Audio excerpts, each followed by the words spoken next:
Mary Harris Jones, Mother Jones, Hellraiser for workers' rights. Prologue. What is a hellraiser? Mother Jones called herself one. Why? Because that's exactly what she did. She made trouble everywhere she went, especially for factory and mine owners. Why? Because in the 1800s and early 1900s, workers had no rights. They worked in dangerous conditions, barely making a living. She protested, organized, and picketed. She was put in jail time and time again. Did all this make any difference? Vocabulary. Listen to and say these words. Emigrate. Epidemic. Unsafe. Fire. Fiery. Publicity. Minimum. Yellow fever. Seamstress. Protest. Protest.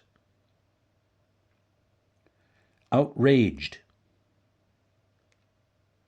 Feisty. Outlaw. Strike. The story. Mary Harris came from a poor family that emigrated from Ireland to Canada. Then she moved to the United States, where she met her husband, George Jones. But tragedy struck her family.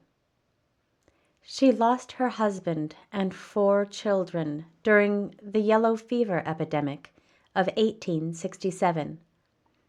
She moved to Chicago and worked as a seamstress. There, the Great Chicago Fire of 1871 took everything she owned. That didn't stop her. She got a job with a labor union. As a labor organizer, she saw that men and women, even children, worked long and hard for pennies a day in dangerous coal mines and unsafe factories. Injuries and even death on the job were not uncommon. When workers protested, they were fired. The owners had all the power. She was outraged. Mary Jones knew this was wrong, but she wasn't afraid of the factory bosses and mine owners. This feisty woman spoke out in fiery language. She organized the workers and joined them in protests all across the country. Often she was put in jail, but that was good. More publicity for her and her cause. Better pay, and better working conditions for her workers. Her workers started calling her Mother Jones, and almost until the day she died in 1930, she worked to make life better for workers and their families. After her death in 1938, Congress passed a minimum wage law, a standard work week, and outlawed child labor. Mother Jones is buried in the Union Miners Cemetery in Mount Olive, Illinois, next to the coal miners who were killed during strikes. Today, her name lives on as the name for a popular news magazine that, like Mother Jones, likes to raise hell. Dictation 1. Did the family immigrate to Ireland? 2. When did the yellow fever epidemic occur? 3. Was George Jones a seamstress? 4. Who didn't give up after the Great Fire?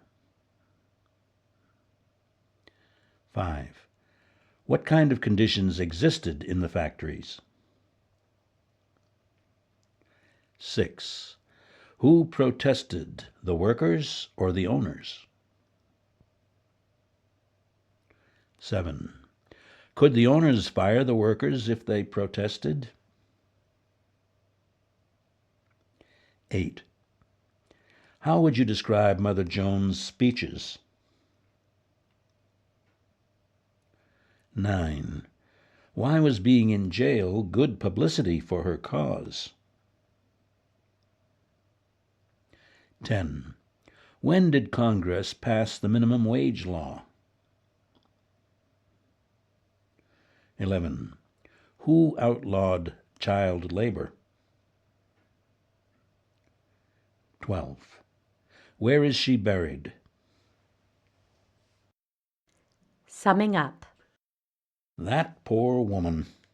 Her early life was one long trial by fire. Nevertheless, she threw herself into the fight for better working conditions. Mother Jones never gave up, did she? She just kept on fighting for her cause. She made waves for the owners and rocked their boat. She made a difference.